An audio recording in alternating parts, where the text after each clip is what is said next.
Exactamente, ya todos la reconocen. ¿Qué viste esta semana en el Congreso de la Nación? Vos estuviste años en el Congreso. Sí. ¿Qué fue lo que pasó? ¿Qué cambió?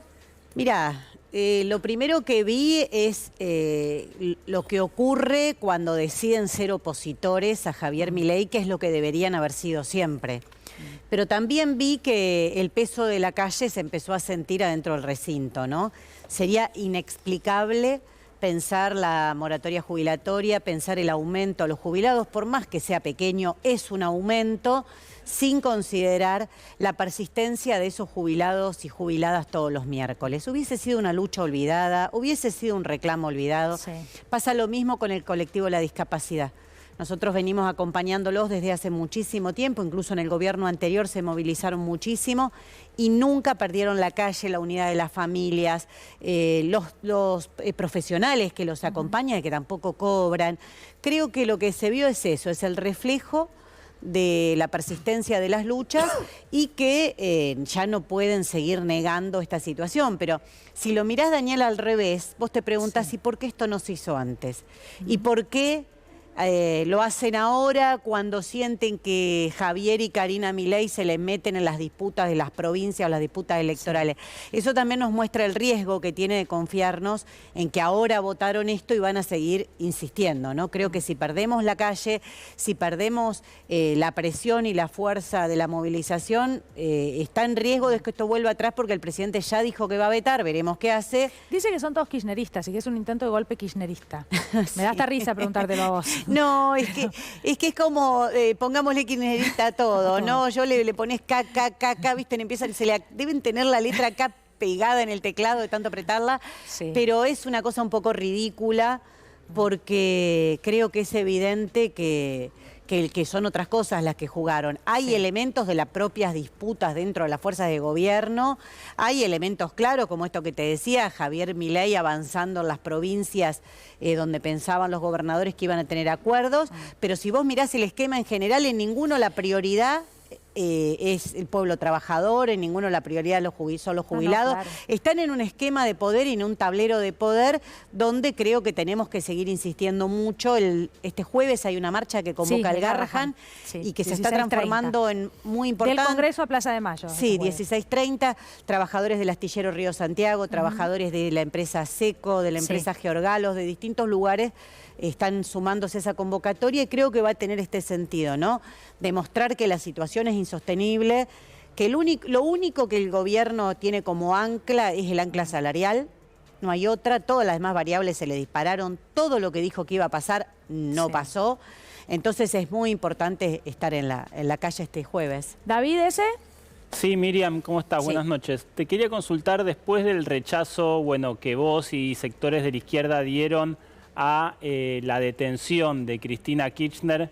Si no te digo en el corto plazo, pero en el mediano plazo hay alguna posibilidad de confluencia electoral con algunos sectores del peronismo, teniendo en cuenta que las agendas tampoco difieren tanto, ¿no? Finalmente. Mira, yo creo que la principal confluencia que tenemos que tener es ahora mismo en la calle. Y lamentablemente eso no viene ocurriendo. Lo vimos a la dirección de la CGT esta semana reunido con Kicillof ya pidiendo un lugar en las listas, cuando, como decía recién, el principal ancla que hay es el ancla salarial, donde los que están perdiendo son los trabajadores, donde se multiplican los despidos. Así que creo que el programa que tenemos es muy distinto. Nosotros cada vez que haya un ataque antidemocrático nos vamos a pronunciar, por eso yo no dudé, creo que debo haber sido una de las primeras que salió a repudiar ese fallo proscriptivo, porque creo que todo avance antidemocrático, además indefectiblemente se vuelve contra el conjunto del pueblo. Voy a seguir denunciándolo, voy a seguir denunciando que esas normas proscriptivas las puso el Fondo Monetario en la Argentina, pero no puedo dejar de denunciar al FMI, ¿no? Acá no hay salida sin romper con el FMI, sin desconocer la deuda que es ilegal, que es ilegítima, y eso lamentablemente solo la izquierda lo está planteando con esta claridad y con esta definición, y me parece que es lo que está viendo. Mira, ya le pasó a Alberto Fernández, querer decir que porque eran más o menos amigos de Georgieva, la podían pilotear, no pudieron pilotear nada. Perdieron las elecciones y ahora, bueno, este gobierno directamente es escandaloso. Cristina, en su último audio habló justamente de eso. Sí. Del endeudamiento, de la dependencia, de la imposibilidad de pagar. Perdón, David, No, sí. pero porque vos recién decías, bueno, solo la izquierda, ahí hay un mensaje fuerte, Cristina. Hay un mensaje fuerte, yo coincido. A mí me gustaría que se repase el debate presidencial, ¿se acuerdan? Yo me acuerdo porque insistí mucho en el debate, éramos 5 candidatos, insistí mucho con el tema del FMI, era como que todos hablaban de otra cosa. Massa preguntaba por sí o por no, el otro decía no sé qué, Schiaretti hablaba del Fernet. Divertidísimo, pero nadie señalaba el problema central, que era que con el fondo no hay salida. Ahora Cristina Fernández de Kirchner lo toma, ella entiendo que habla más en el sentido de una renegociación de la deuda. Yo insisto que esta deuda es ilegal, es ilegítima.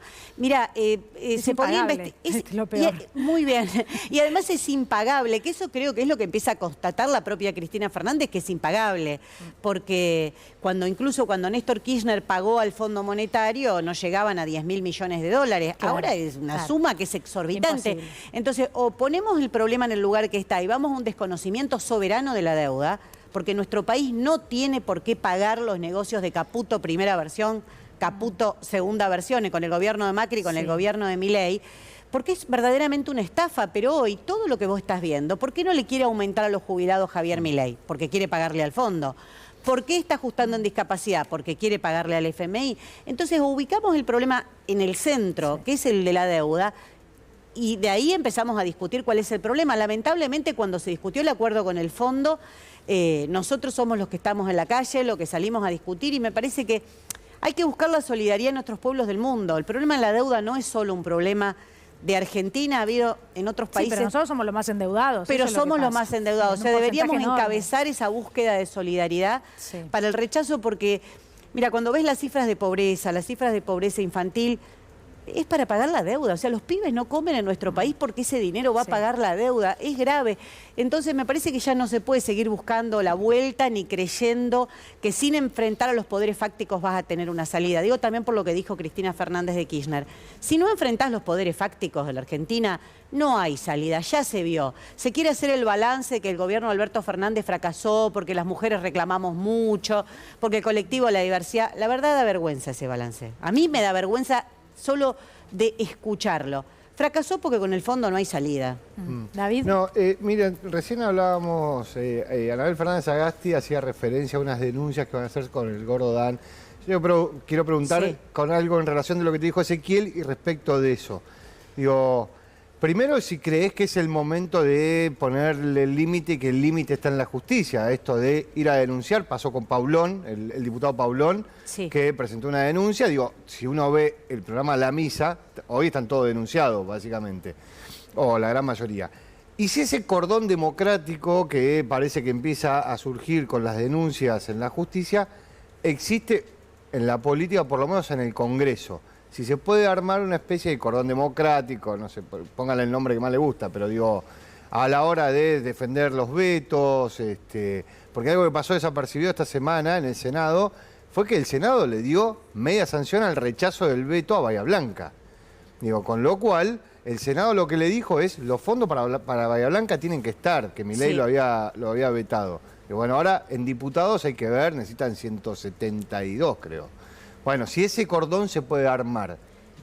Debería existir, pero no existe. Mira, mi compañero Matías Aufieri perdió la visión de un ojo en febrero del año pasado.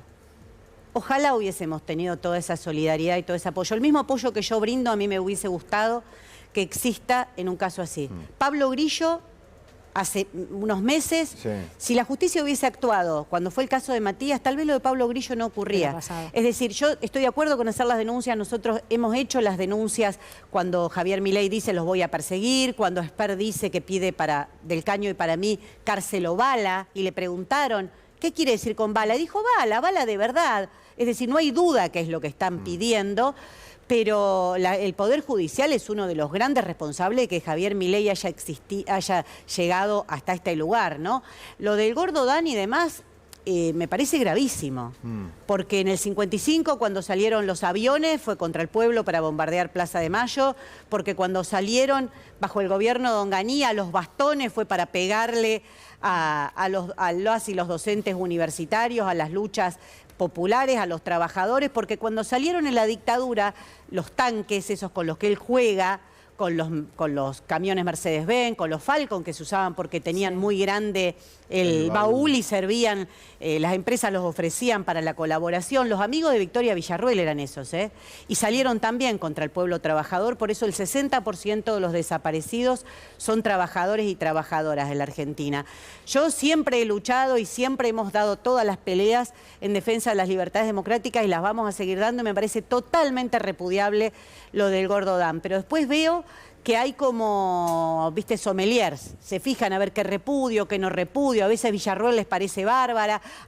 Es amiga de todos esos genocidas. Villarruel hablando de... Te escuchaba vos hablando de los viajes. Villarruel hablando de corrupción.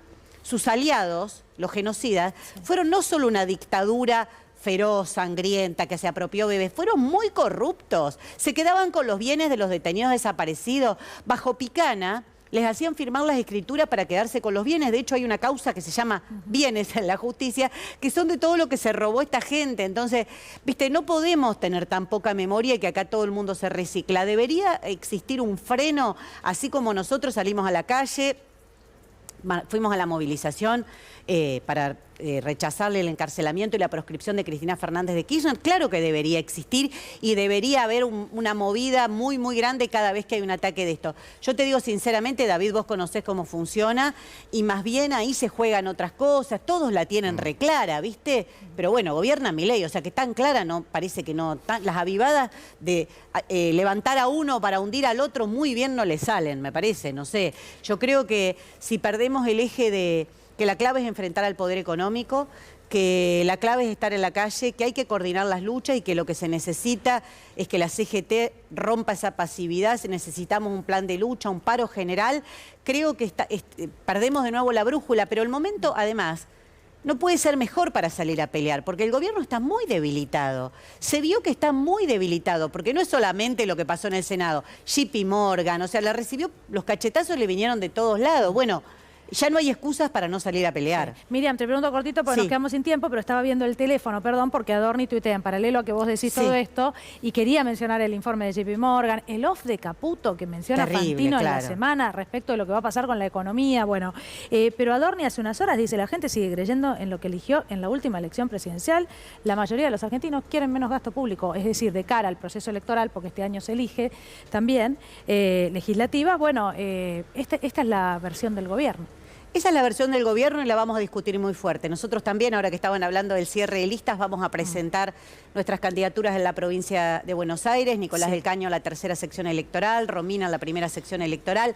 Luchadores y luchadoras que los aspiraron todo este tiempo. Y yo creo que la oposición política a Milei tiene que salir de la resistencia a Milei. Nadie que no estuvo en este año y medio, que no se arrugó la camisita, que venga ahora a decir, bueno, yo me voy a enfrentar a Milei. Me parece que hay que pelear y hay que pelear muy duro ese balance, porque la gran sangría de nuestro país es la deuda externa. Entonces, si perdemos de vista eso, me parece que nos equivocamos. Miriam, gracias por venir. Por favor, muchas gracias a ustedes.